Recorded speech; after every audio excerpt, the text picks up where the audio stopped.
What is going on, everybody? We're back with another review, and this time we're reviewing Season 1, Episode 32 of the Twilight Zone. And this one is called A Passage for Trumpet. This is directed by Don Medford, written by Rod Serling, composed by Lynn Murray.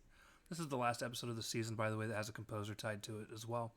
And this episode released May 20th, 1960. Every now and again, an episode of a show comes along that, in anything that you watch, that emotionally just connects with you. Man.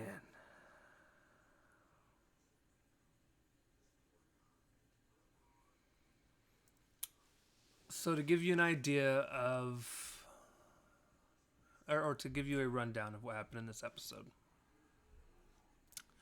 Our main guy is a trumpet player, and he's standing outside of a club, and he wants to play, and he waits till somebody that he knows happens to walk out, and the person walks out, sees him, they say hi, they're excited to see each other. The main character talks about no longer drinking and being off the wagon for 11 months, or however long he says it. And that he wants to play the horn with the band, and the guy basically says that the last time you let him play, he sounded terrible because of the alcohol, and the guy picks up his trumpet case, and a bottle of alcohol falls out and crashes into the ground. His friend gives him some money, and he walks off, goes to the pawn shop, and sells his trumpet for like $8. And he leaves, goes to the bar, spends that money on alcohol, gets plastered, walks out, walks back to the pawn shop, sees his horn put in the window for $25, which was amazing to see to me because horns now are like hundreds of dollars. I have one. I have a trumpet here. It was my dad's. My favorite thing I actually own from my dad when he passed away. Now I don't play it. I used to play French horn myself, but yeah. So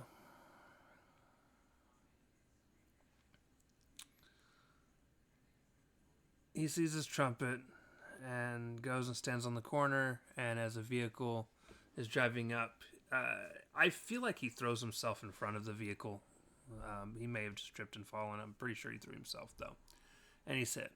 And he wakes up in the middle of the night, and no one can see him. And he walks around and yells at people until finally one guy does see him. And it's a guy that's playing a trumpet. And the guy basically talks to him and tells him that he's not dead like he thinks he is, because the guy did think he was dead. He says, but he is in limbo, basically. He's neither here nor there. So everybody around him is dead. They just don't know that they're dead. They're living lives like they normally would have. So the guy realizes that he wants to live. And he wants to be better and do better. And realize that not everything is as bad as he thinks it is. And so the guy says, okay, but do better. And as he walks off, the main guy asks him what his name is, and he says, I'm Gabe, short for Gabriel. And he disappears. The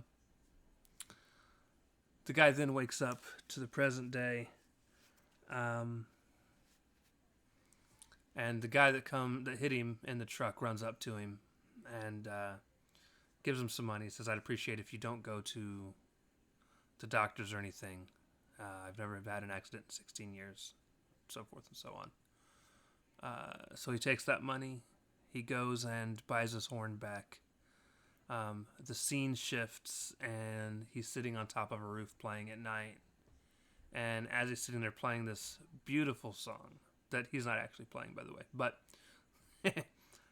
plays this beautiful song, and this lady walks up and tells him that she really likes what he was playing, and that she's new in town and would love if he would show her around, and he agrees to. And that's pretty much the end of the episode. And I do not have this episode as my favorite. I was looking through. I've already placed it where I have it for now. However, I will say this. It is really high up. And not because it was a great episode. Remember, I rank episodes based on how much I like them. And this one just happened to emotionally connect with me because, again, I had an alcoholic dad who, so much of my childhood with him is him playing his trumpet. Whether it's in a jazz band, whether it's in a stage show, at church. I mean, at home. He always played at home. And when he played, he played. He played for hours. He didn't need music. He thought of the music and just it came through his horn.